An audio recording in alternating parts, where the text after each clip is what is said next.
Hello and welcome back to my channel, Free to Fly with Julie G. I'm your host, Julie Goetzinger, and today I want to talk about what led to my decision to become a flight attendant.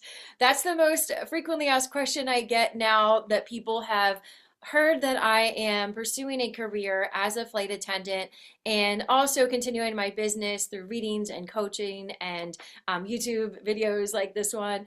And what led to me deciding to become a flight attendant was, first of all, the idea was planted by someone at my kid's school. Actually, we were at back to school night and I told her that I just accepted a teaching position at a public school. My background is in education. I taught fifth grade for 10 years for the public school system where I live, and I also felt called to creating more stability for myself. My children are getting older, they're getting closer to college age, and business is wonderful, but business can also be unpredictable. And I've been on this roller coaster that is business for 10 years now, and I decided I wanted more stability. So I decided to go back to the public school system and teach fourth grade. I told this woman at my kid's school this, and she said, "Have you ever thought about becoming a flight attendant? I think you'd be a really good flight attendant." And I was like, "No, I haven't thought about being a flight attendant." But that's pretty much where the conversation ended. So she just planted that seed. It was at the beginning of the school year, and I didn't think much about it other than, that was kind of random but interesting, right? As I began to teach for the public school system again, I saw how drastically different it was from when I was a teacher 10 years ago, before I started my business when my kids were little. It was much more creative. There was much more freedom as far as we could teach different things that were aligned with the objectives that the standards that they required, but we had so much more flexibility. We were reading novels, we were playing games in math, we were doing a lot of things that were really fun for me as a teacher, and it allowed me to be more creative.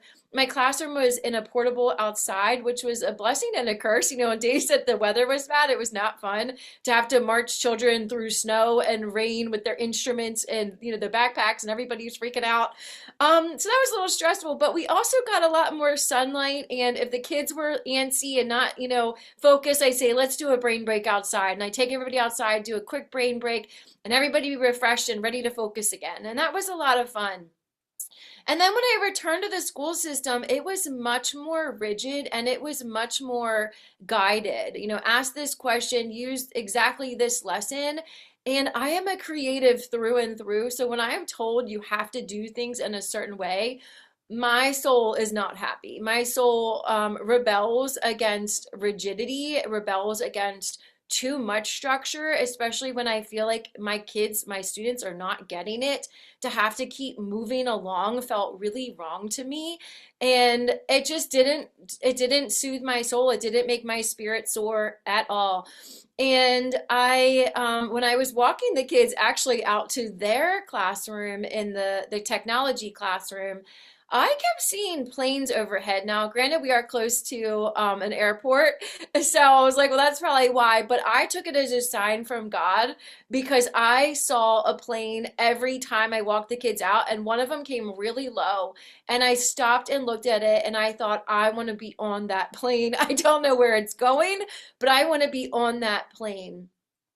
And the other interesting thing is, when I was teaching elementary school for the first time 10 years ago, I kept seeing 11:11, 1:11 on the clock anytime I brought the children in. And I knew that was a sign for me as well. I had no idea about numerology at the time, but I looked it up and it meant new beginnings. I was about to start something new.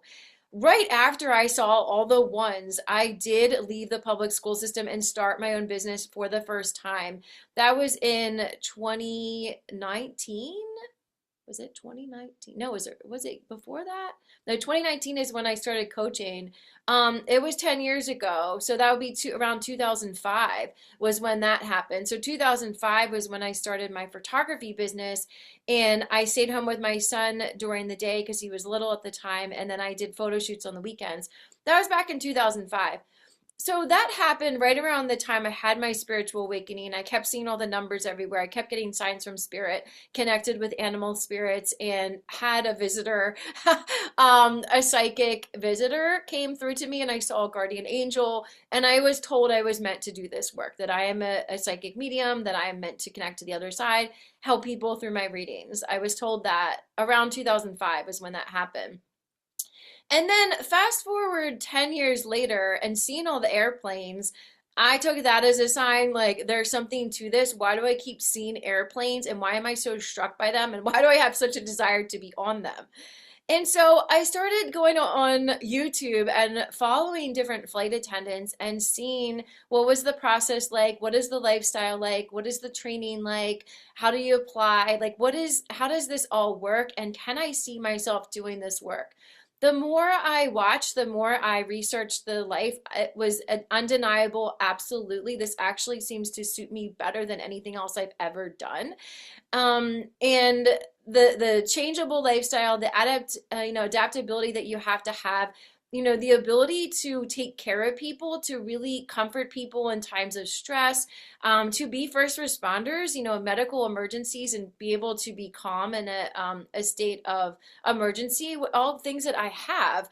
I was like, you know what? The more I think about this, the more this is actually exactly aligned to who I am and all of my gifts. And this feels like a big yes. And the more I watched the videos, the more I followed more flight attendants, the more I just said, this is the direction I'm going in. This is what I want to do. I have already been through phases of my life where I did have to make decisions that disappointed others, or that others said that they wouldn't have chosen for me or questioned me. And what I realized was that they were just voicing their own limitations. They wouldn't do it because whatever that reason was that they were telling me, you need to reconsider this, because those people are actually verbalizing their own limitations and not saying that necessarily I should think about those things, but that's what stops them from doing things that they want to do. And once I learned to detach from that and to be comfortable with disappointing others, to be comfortable with others being uncomfortable with my decisions, the more I felt neutral about it. And I was no longer swayed by what anybody else wanted for me or what anybody else thought was best for me, because I don't believe anybody knows what's best for me but me and God. It's between me and God. Like, that's it. The questions I got after I announced that I was going towards this career, again, they were all limitations that other people had as to why they didn't go after their dreams. And people would say to me, you're lucky, you're brave. And I'm like, am I lucky? I don't know if I'm lucky so much as I am courageous and I am trusting and I am extremely intuitive. So when I get a message, it's undeniable and I know the right direction and nobody can tell me otherwise. Now, the right direction isn't always the easiest path. In fact, it's often a tumultuous path or one that grows you deeply. And we're not here to be comfortable and to do the same thing our whole lives or to be in the same relationship our whole lives. I don't believe that's true. I think we're here to grow. Our soul wants to experience certain relationships, certain careers, certain living styles, lifestyles. Our soul wants to experience certain things.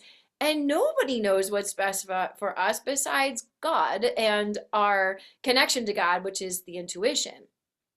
And so I made the decision, this is the direction I'm going. And do I expect it to be all easy and fun all the time? Absolutely not. Do I expect it to expand me and grow me and excite me and thrill me? Absolutely. And I know by the way it feels. I tune into the feeling of it. And I did look up the astrocartography for the different airlines as well, like as far as their bases, how supportive would these locations be for me for training. I absolutely did the research in astrology because I'm an astrologer as well.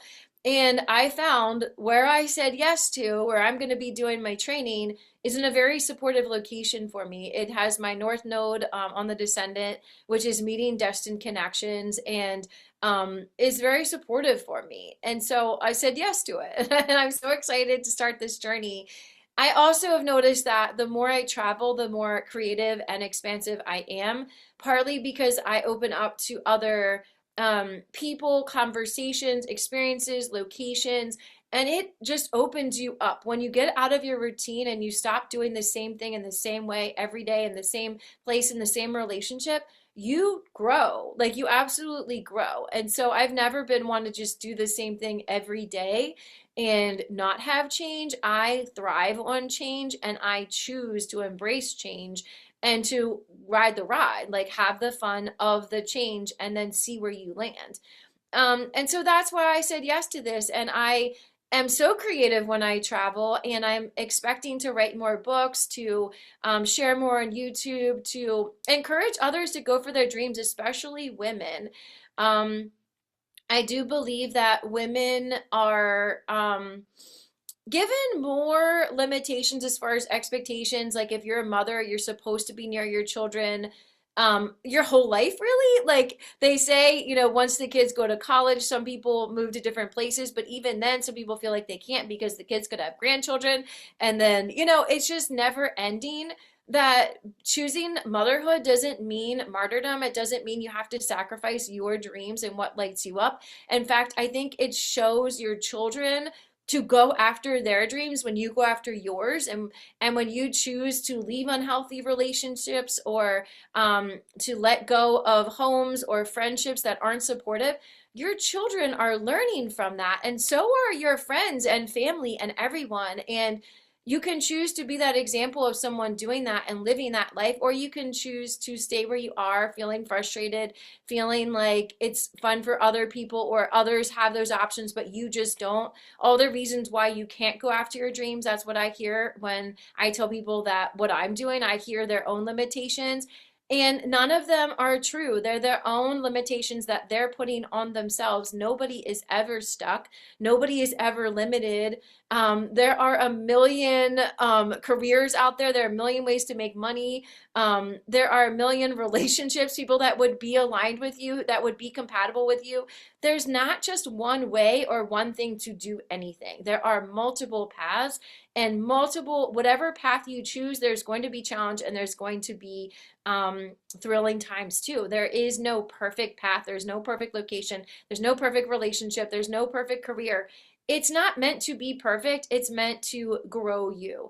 And the more you trust your intuition, the more you follow what calls you, what lights you up, the more you are going to grow, the more you're going to allow yourself to experience in this life. And I don't know about you, but I'm here to experience the most joy, the most excitement, the most growth possible. And only I know the best path to that. So if you feel like you could use, a coach or a guide, there will be a link below. You're welcome to set up a call with me so we can talk more about coaching and my readings.